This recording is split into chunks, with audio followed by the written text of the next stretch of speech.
Hi മക്കളെ, ബഹാവുദ്ദീൻ സാറാണ്. ഇപ്പം വീഡിയോയിൽ എത്തിയിട്ടുള്ളത് വളരെ പ്രധാനപ്പെട്ട കുറച്ച് വിഷയങ്ങൾ നിങ്ങളോട് സംസാരിക്കാൻ വേണ്ടിയാണ്.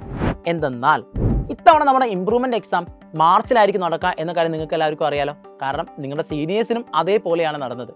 ഇവിടെ ഉണ്ടാകുന്ന ഏറ്റവും പ്രധാനമായിട്ടും നിങ്ങൾ നേരിടാൻ പോകുന്ന ഒരു പ്രശ്നം എന്തെന്ന് വെച്ചാൽ, പ്ലസ് ടുവിലേക്ക് നോക്കുമ്പോൾ നമ്മൾ പഠിക്കേണ്ട 3 കാര്യങ്ങളുണ്ട്. ഒന്ന്, പ്ലസ് 2 സിലബസ് നമ്മൾ വൃത്തിക്ക് കംപ്ലീറ്റ് ചെയ്തിരിക്കണം. 2, നമ്മുടെ ലാബ് എക്സാമിൻ്റെ കേസിലേക്ക് നമ്മൾ പ്രിപ്പറേഷൻ സ്റ്റാർട്ട് ചെയ്യണം. ലാബിൻ്റെ കേസിലേക്ക് നോക്കുമ്പോൾ ജാനുവരി ഫെബ്രുവരി മാസം ലാബിൻ്റെ പബ്ലിക് എക്സാം നടക്കുന്ന സമയമാണ്. ഓക്കെ അല്ലേ? മൂന്നാമതായി നമ്മൾ ശ്രദ്ധിക്കേണ്ട കാര്യം എന്താണെന്ന് വെച്ചിട്ടാണെങ്കിൽ, മാർച്ചിലെ നമ്മൾ നേരിടാൻ വേണ്ടി പോകുന്ന ഇംപ്രൂവ്മെന്റ് എക്സാം. ഈ 3 കാര്യത്തെയും സിസ്റ്റമാറ്റിക് ആയിട്ട് നമ്മൾ അറേഞ്ച് ചെയ്തിട്ടില്ല എന്നുണ്ടെങ്കിൽ ഡെഫിനറ്റ്ലി നമുക്കൊരു ബുദ്ധിമുട്ടാൻ ചാൻസ് ഉണ്ട്. അപ്പോൾ നിങ്ങൾ ശ്രദ്ധിക്കേണ്ട ഒരു കാര്യം എന്താണെന്ന് വെച്ചാൽ, ഇപ്പം ഏപ്രിലാണ് നമ്മൾ ഇരിക്കുന്ന മാസം.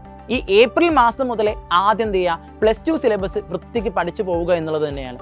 ക്ലിയർ അല്ലേ? സോ ഈ പ്ലസ് 2 സിലബസ് നമുക്ക് എന്ത് ചെയ്യണം, ഡിസംബർ മാസത്തോടു കൂടി നമ്മൾ പ്ലസ് 2വിലെ എൻറ്റയർ പോർഷൻസ് നമ്മൾ പഠിച്ചു തീർക്കുക. ഓക്കെ, അതിനുശേഷം എന്ത് ചെയ്യുക, ജനുവരിയിലെ ഒരു മാസം നിർബന്ധമായി നമ്മൾ എന്തിലേക്ക് വേണ്ടി സ്പെൻഡ് ചെയ്തിരിക്കണം, ലാബ് എക്സാമിന് വേണ്ടി മാറ്റി വെച്ചിരിക്കണം എന്നുള്ളതാണ്. അതിൻ്റെ കൂടെ തന്നെ നമുക്ക് എന്ത് ചെയ്യണം, ഇംപ്രൂവ്മെന്റ് എക്സാം നമ്മൾ പഠിച്ചിരിക്കണം. സോ അതായത് ഇപ്പോൾ മുതൽ നമ്മൾ സ്റ്റാർട്ട് ചെയ്ത് പ്ലസ് 2 സിലബസ് നമ്മൾ മുഴുവനായും കംപ്ലീറ്റ് ചെയ്താൽ മാത്രമേ നമുക്ക് ഇംപ്രൂവ്മെന്റ് എക്സാമിലേക്ക് നമുക്ക് കടക്കാൻ പറ്റത്തുള്ളൂ.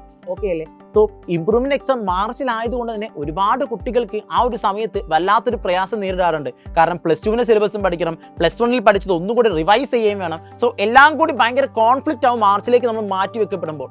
എന്നാൽ മാർച്ചിലേക്ക് നോക്കുന്ന സമയത്ത് മാർച്ച് മാസത്തെ ഒഴിവാക്കി ബാക്കിയുള്ള സമയങ്ങളിൽ സിസ്റ്റമാറ്റിക്കായി നമ്മൾ പ്ലാൻ ചെയ്യാൻ ശ്രമിക്കുകയാണെങ്കിൽ ഡെഫിനറ്റ്ലി നമുക്ക് എന്ത് ചെയ്യാൻ പറ്റും, നല്ല മാർക്കോട് കൂടി ഇംപ്രൂവ്മെന്റ് എക്സാമും നല്ല മാർക്കോട് കൂടി പ്ലസ് 2 എക്സാം നമുക്ക് എന്ത് ചെയ്യാൻ പറ്റും, പാസ്സാവാൻ പറ്റും എന്നുള്ളതാണ്. സോ മക്കളെ, ഏറ്റവും ബെസ്റ്റ് ആയിട്ട് സിസ്റ്റമാറ്റിക് ആയിട്ട് എല്ലാവരും എന്ത് ചെയ്യുക, നിങ്ങൾ കരിയർ പ്ലാൻ ചെയ്യുക. കാരണം നമുക്ക് ഇനിയും ഒരുപാട് മുന്നോട്ട് യാത്ര ചെയ്യേണ്ടതായിട്ടുണ്ട്. All the best.